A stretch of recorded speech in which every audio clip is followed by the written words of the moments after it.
you're talking about an artist. You're talking about someone being like, well, how do I want to transform next? Hi, I'm Alex DeLerma, and this is the Cinema Gym. If these videos are helping you and you want to see some more, please like, subscribe, comment. Let's keep this thing going. Chris Mollica. Yeah. It's been a lifetime, it feels like, since... Probably about 7 years since I last saw you. Okay. Because you brought me in for an audition. Was that for my second feature? I don't remember what it's for, but you gave me such a good piece of advice that day about, and we'd done it in your class a number of times, but it was just like, I was talking someone off a ledge. Mm-hmm. And you were like, is this happening? And I was like, yeah. And you're like, no.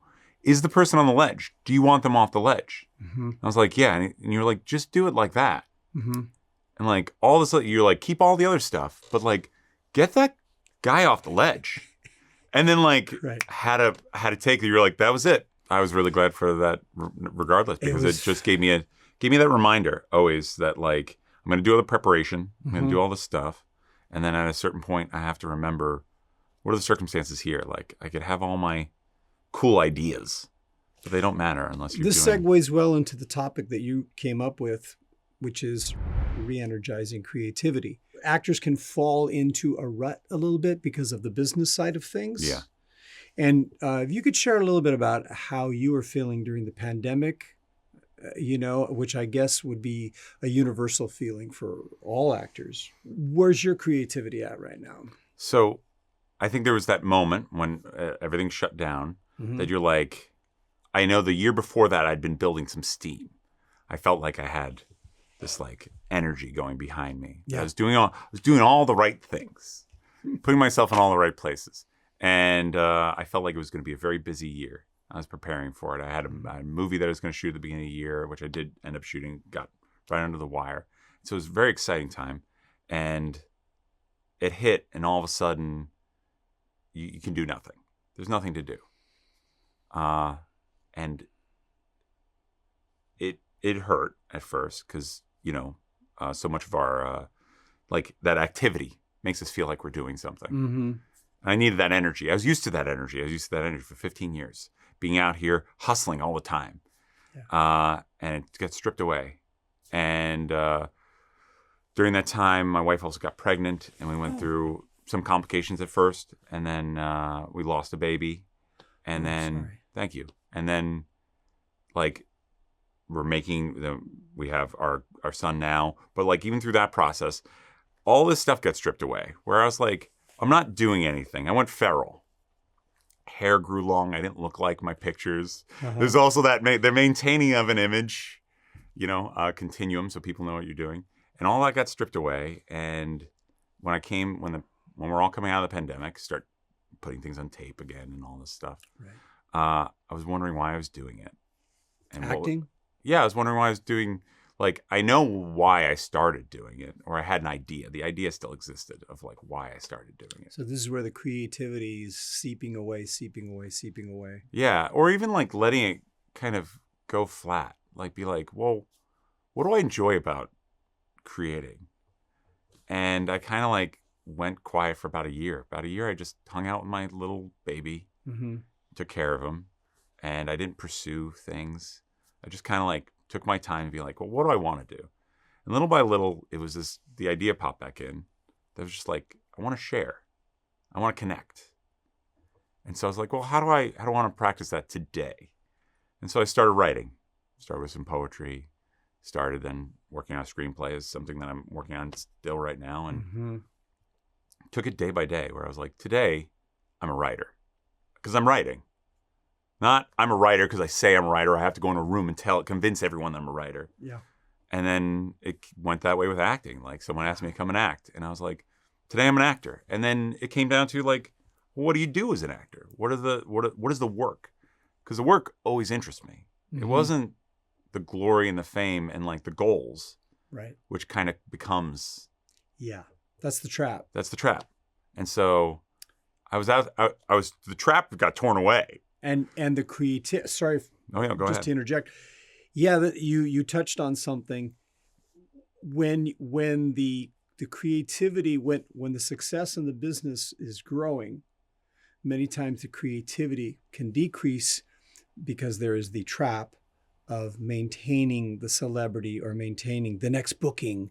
And I got to stay in my lane because then I'm going to keep getting this wonderful They like this. jolt of, I did it. Yeah. I'm successful.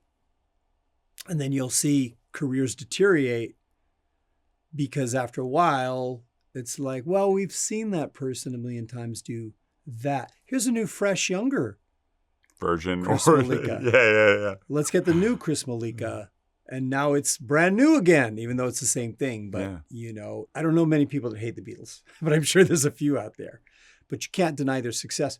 Part of that comes from they were able to resist the massive popularity of becoming the Fab Four, invading America, and She Loves You, Yeah, Yeah, Yeah, and wearing the suits and the mop top hairdos.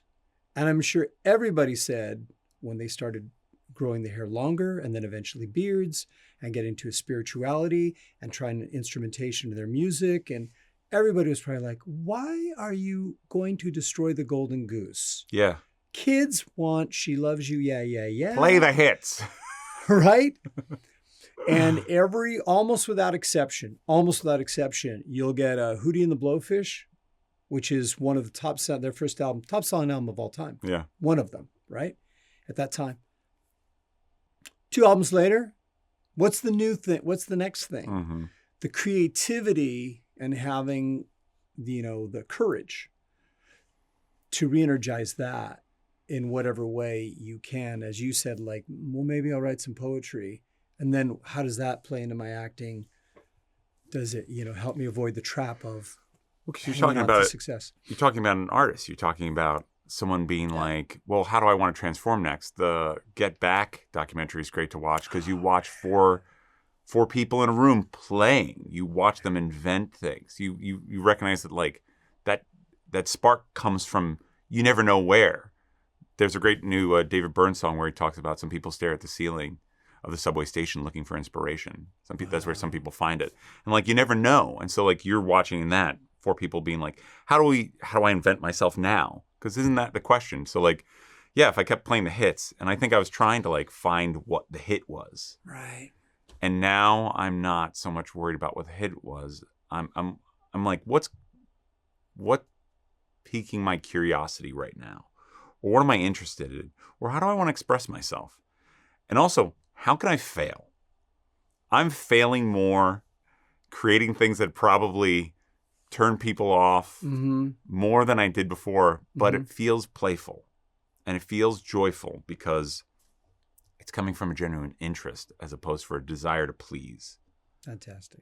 It's not like a middle line. And to wrap it up, if anybody doubts what Chris is saying, go on HBO, watch the documentary about Pee Wee Herman, Paul Rubens, a.k.a. Pee Wee Herman.